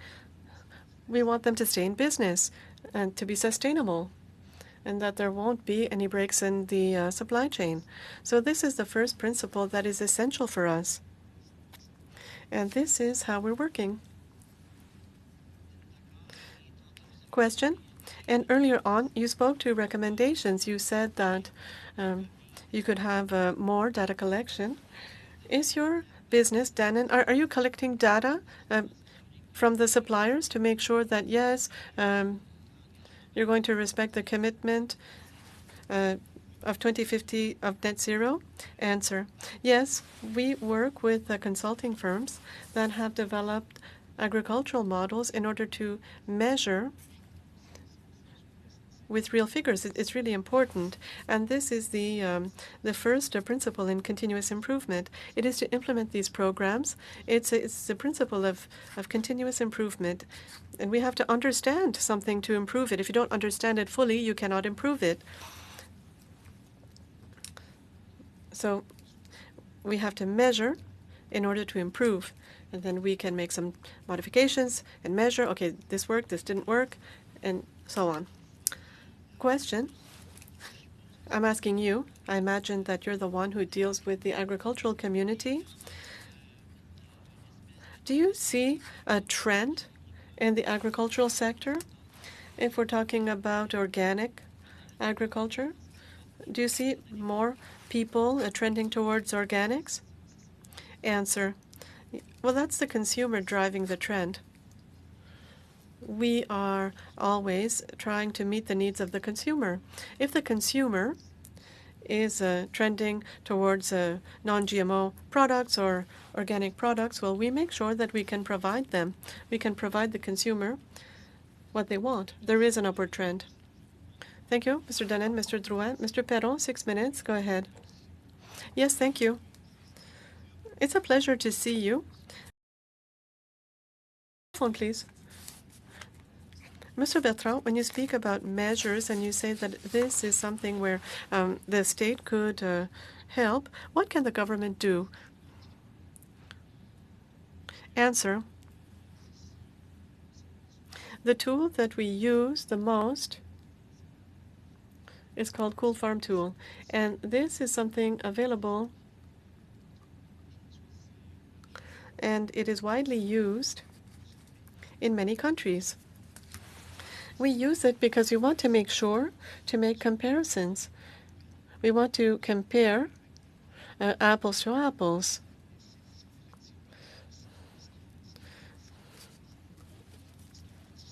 I wouldn't say it's what's the hardest, but it's what's the most important. Excuse me for interrupting. Is there a microbiological characterization of soil? Answer: not really. Not systematically. It can be required. Once again, even within the same province, the performance levels vary. So it's possible, yes. It's not systematic, though. Question. Hello, Mr. Lévesque. Nice to see you. I am the one who asked for you to testify, and I really like your introduction when you say we already have the solutions. And so you're referring us to our organic standards. And so what you're saying is that if Canada and Quebec want to improve their environmental record, they should push to have more organic production. And this is your message today in a nutshell. Answer: yes, that's exactly my message. If you'll allow me, I listened to a report from Denmark. It was a news report, and I thought it was fascinating. Denmark consulted the population. They had a referendum, and the question was simple: how do you want to feed yourselves? And in Denmark, they implemented measures, incentivizing measures for hospitals, daycares, etc., that the population wanted to eat organic food. So you could do some research on this. I was extremely impressed that a whole country took the time to consult the population and implemented standards in order to encourage organic agriculture. And this was chosen. It was chosen by the people. And that is remarkable. After 10 years, they have extraordinary results.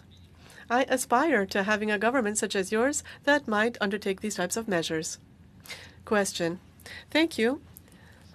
One of the things that seems to come out is the difficulty in measuring the start point and the end point. So I understand that you've been doing organic agriculture for quite a while. It's not the case for everyone. And the goal of this study is also to improve the overall result with production, a large-scale production, mechanized, with fertilizer, to gradually arrive at a lesser impact on the environment. And so this is why you talked about soil characterization over 3 years. Can you explain this?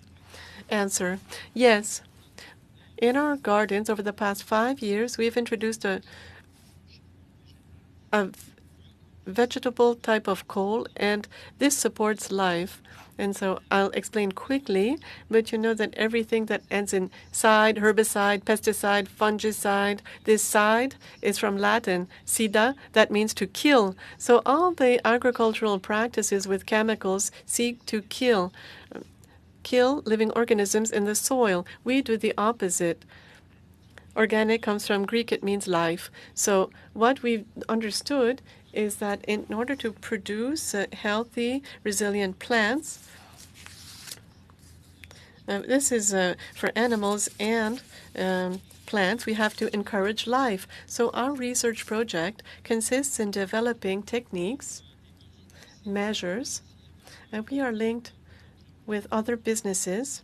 There are 2 working on this in order to characterize the life of the soil. And so the next agricultural revolution will go through microbiology. We went through this, the chemical stage, but not the next revolution in agriculture will be that we will be able to eliminate these side projects in order to give to the soil, well, to produce a healthy food and healthy for human health. Question. So thank you. This could apply to all sizes of businesses. When we talk about measures, we're talking about automation, of digitization of data to have comparative databases, financial incentives for green practices. Your point about the $3,600 that you have to spend, well, we'll take note of this, and you can count on me for that.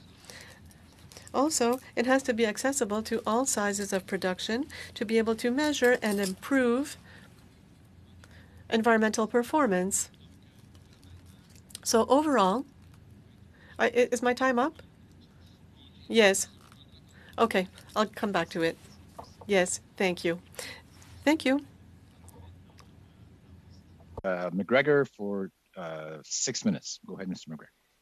Thank you so much, Mr. Chair. Thank you to our witnesses for contributing to our committee's discussion on this topic. I'll start with Danone.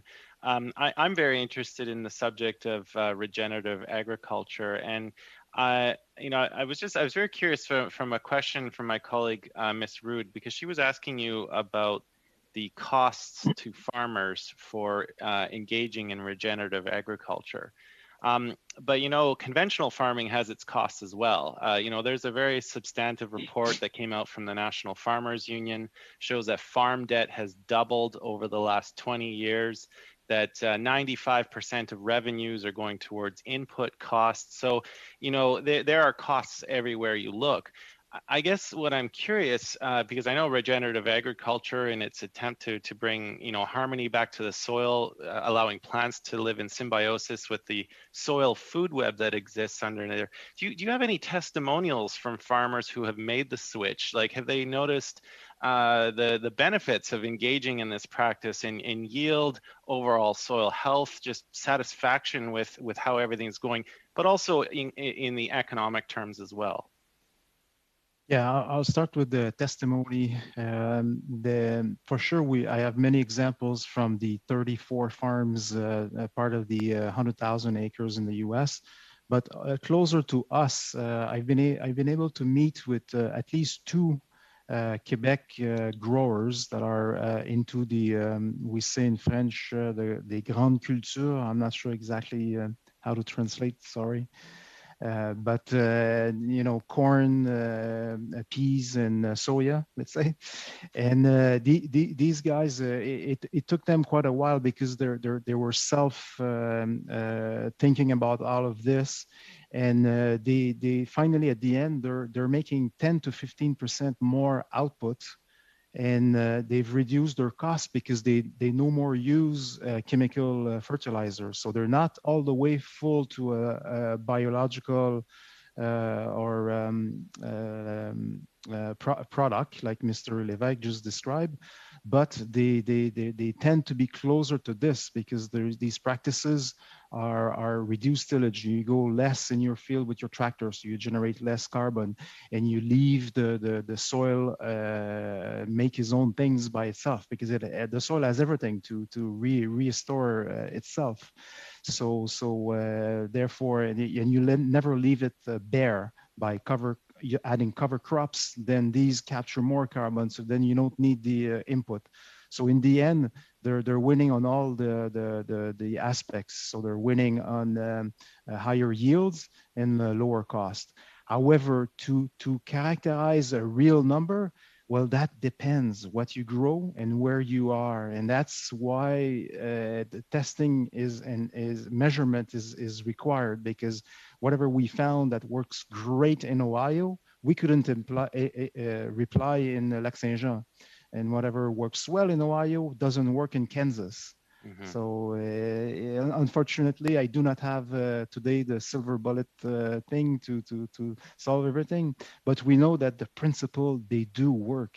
And you just have to adapt it to each region, each type of growing plant that you're doing. And I think that's the language any farmer would understand. Less input costs, better yields, and better soil health. So any farmer will I think gravitate positively if you can show that.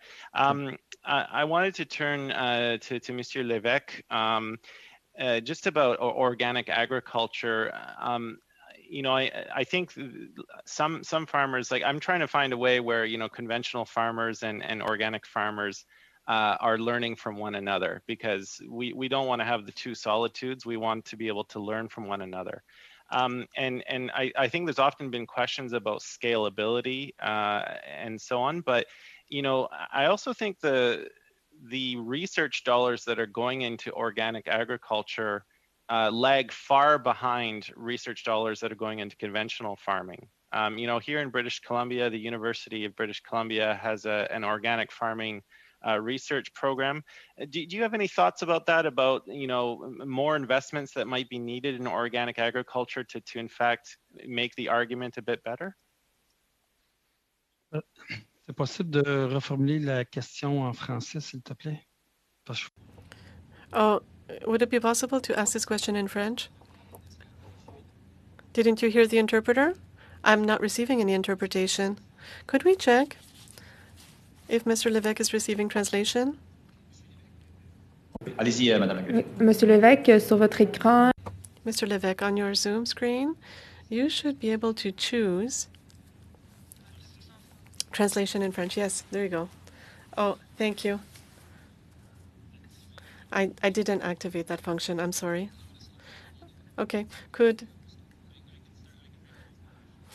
We'll adjust your time, Mr. McGregor. Okay. So Monsieur Levesque, my question was basically a lot of, I'm trying to find a way where, organic farmers and conventional farmers are having a dialogue and learning from one another. And I think often questions about organic agriculture have been its scalability. But if you look at the research dollars that go into organic agriculture, they lag far behind the research dollars that go into conventional farming. That's a very well established fact. And there is some very promising research going on. The University of British Columbia out here has an organic agriculture research program where they're looking at how they do pest management, natural fertilizer strategies. In your opinion, do we need more efforts in that regard to really kind of scale up organic agriculture? Do you have any thoughts you can contribute for our committee's study on this subject?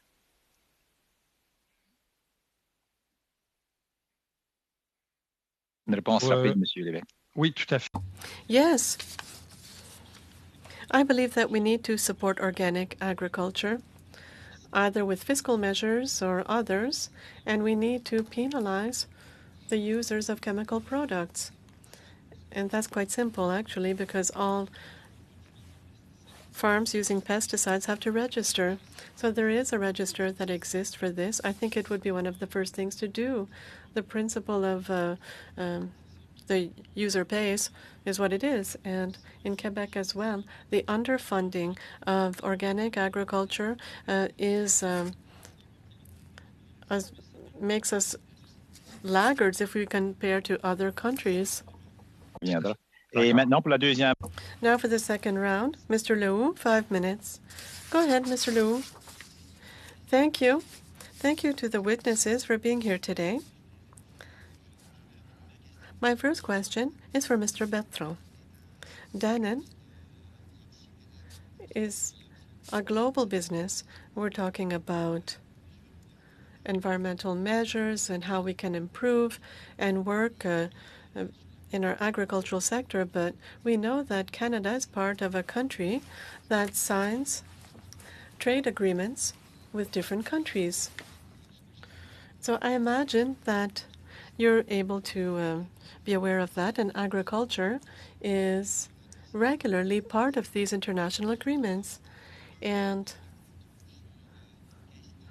sometimes there's no control on what comes into Canada. When we export our products, there are also regulations to be followed on either side. So could you go a little bit further in the environmental, on the environmental issue? And globally, how can we have rules that could apply? That's a really interesting point of view.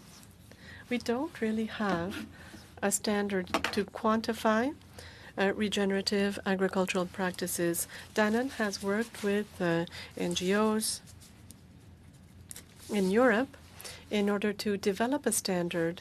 And so they used a third party to obtain credibility and develop a standard. When I say that there's a practice that exists to improve soil health, we do have a standard for that. Not just anyone can say, oh, I'm a farmer that does carbon capture. No, it's not really like that. There are standards that have been developed. Question. Yes, my question, Mr. Bertrand, what control in our international agreements do we have? We signed these agreements. Do we have a control to make sure that the products that are sent here, because we do have quite open markets, how can we make sure that the products sent here follow what we are requiring here? Answer, we have to create a real certification. Same as the organic certification. We would need a type of certification for this. If you want to export to the country, you need to meet these requirements. Question. When we talk about reciprocity, upon entry, I think that there might be a lot of work to be done there. We can create standards for Canada, but maybe these standards should be followed elsewhere. A lot of products are sent from outside of Canada. And answer, yes, the products that come from Europe are very similar to what we have in Canada with regards to environmental footprint, the carbon footprint. It's very similar. For other countries, it can be double. Question. Yes, maybe this should be evaluated and we should take this into account. You spoke about production up until the end of life for your packaging. I'm interested in seeing the quantity of packaging that we can have. How is Danone situated? Answer, the question of packaging is essential. It's not the first time that we've been working on it. This is continuous work. Our objective for 2025 is that 100% of our products can be reused, recycled, or composted. This is essential. And we want to have as much circularity as possible. So when we talk about innovative packaging, reusable packaging, this is essential, yes. question. One last question for Mr. Livik. Mr. Livik, in the same train of thought, we oftentimes have international agreements for products, and yes, we can have organic production, but how can we have better control upon entry of products? Answer: well, with regards to international agreements, Europe has done a lot of work on this through different economic agricultural groups. Canada can use this organic certification standard in order to encourage commercial trade based on one standard.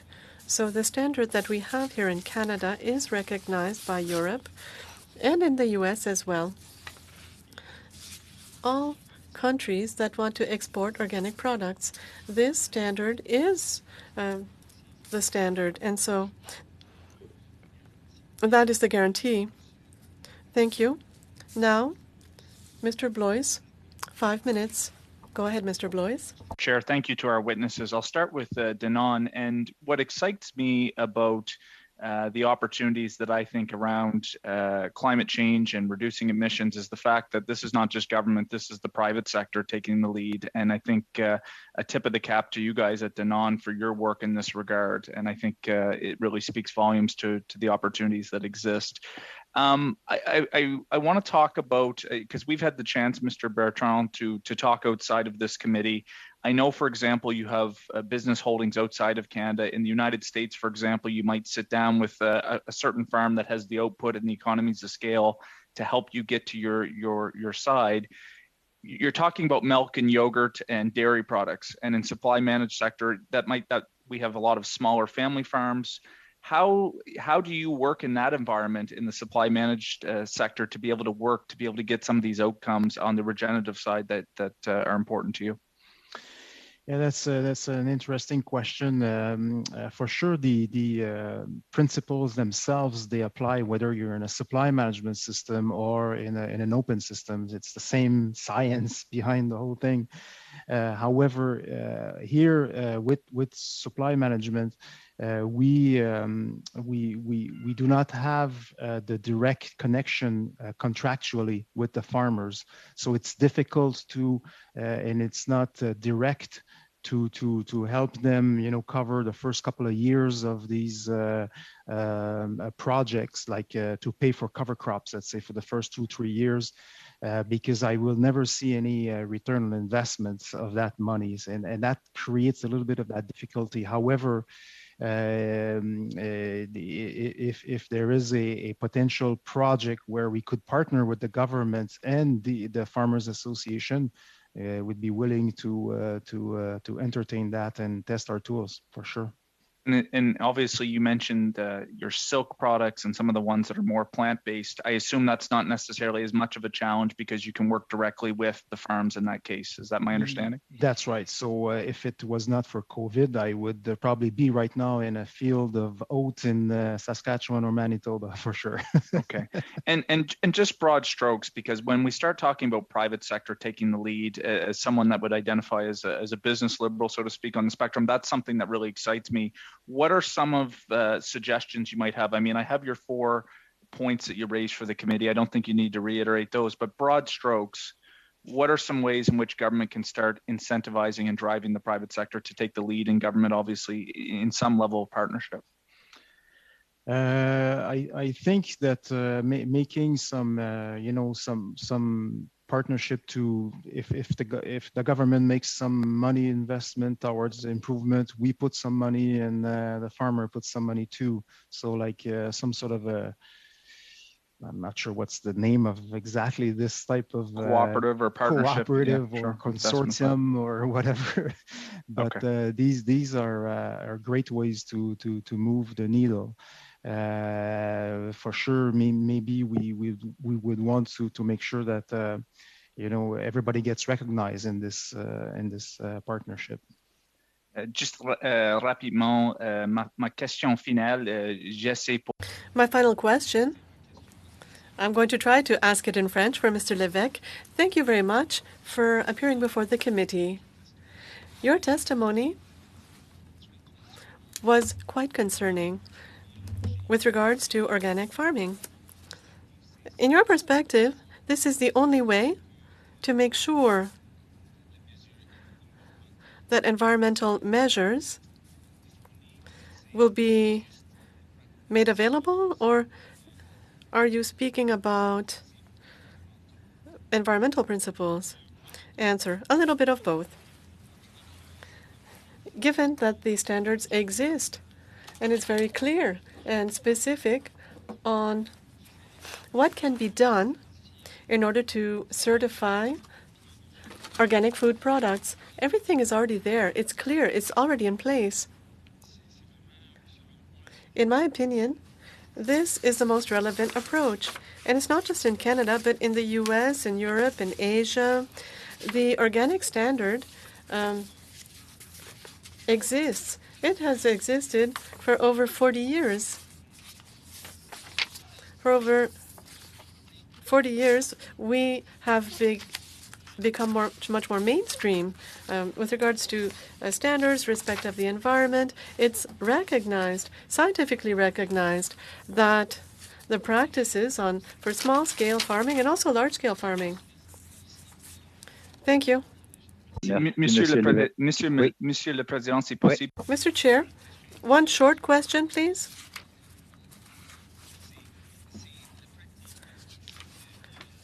The principle of organics, but also of regenerative. Is regenerative agriculture the same thing? C'est complémentaire, en fait. They're complementary. Regenerative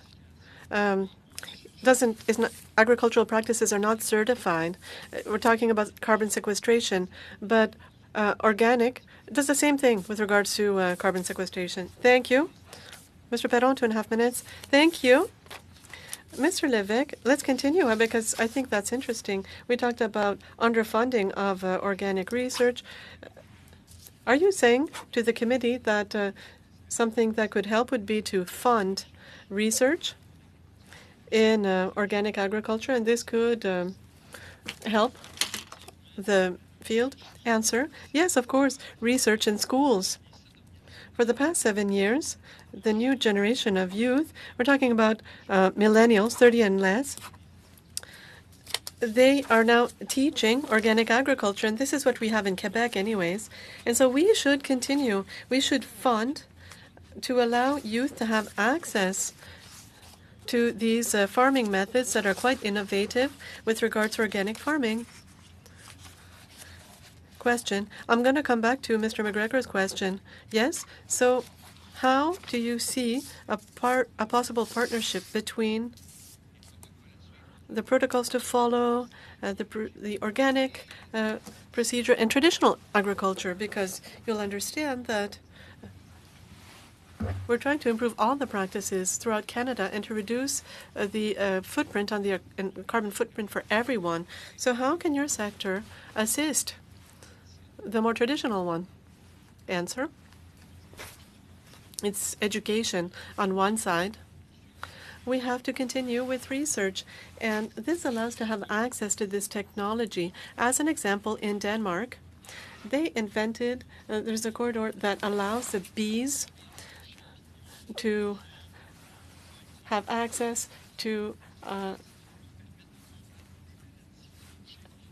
they bring a mushroom to a strawberry to fight fungal diseases. So we're able to work in an intelligent way with nature, not against nature.